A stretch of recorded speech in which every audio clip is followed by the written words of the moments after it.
or are actually a native speaker of some language other than English. And what I'm about to say will make more sense in a couple of class periods. But, so I would say something, well, I have these two oboes and they sound different. I'm curious to see in what way they sound different. And how does that difference in sound carry over into the waveform and the spectrum? Okay, I think that's all I want to say about the project. Does anybody have any questions they can come up with right off the bat about the project that you think might not be answered by the handout on the project that will get posted at some point before the heat death of the universe? And in fact, before the end of the semester. And in fact, one hopes before Wednesday. Okay, that's enough vamping my questions. As you are probably aware, a week from Wednesday is the day before Thanksgiving. Those of you who don't live locally are probably painfully aware of the fact that Ontario Airport is a zoo the day before Thanksgiving. I foresaw that problem. So for several years I just sort of said, okay, I'll just teach a regular class. And the problem with that is that when one person shows up, I feel really stupid lecturing to one person. So one year I experimented with doing this really cool set of demonstrations. And I think nobody showed up for class that day.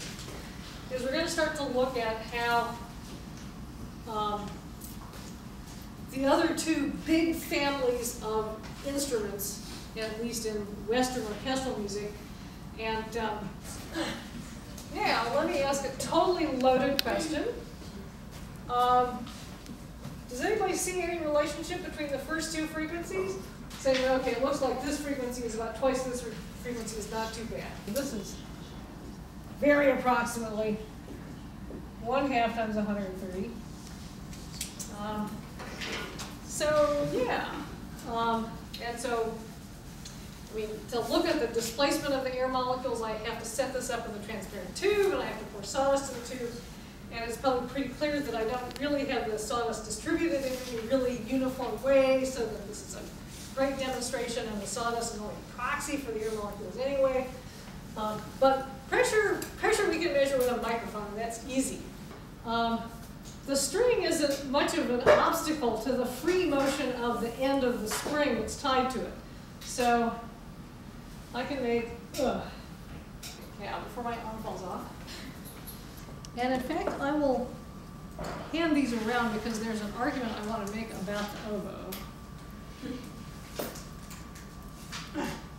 Besides the obvious one, that oboes are best.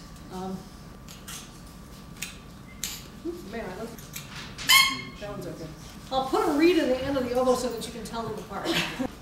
Now, if this is true, and I could be making this whole thing up, right? Here, look at the board. Now, then I can get the lowest possible note on both instruments out without cracking. Is going to be another adventure. Now, let's see. I always have to. There we go. Anybody have perfect pitch? Oh, what a nice sound that is. So maybe we should designate one person to hum the lowest note on the oboe and another person to hum the lowest note on the clarinet, and then. Okay, well they're not the same, right? Well, the clarinet waveform looks a little bit smoother than the oboe waveform, but with the oboe, well, now it's the third harmonic that's really strong.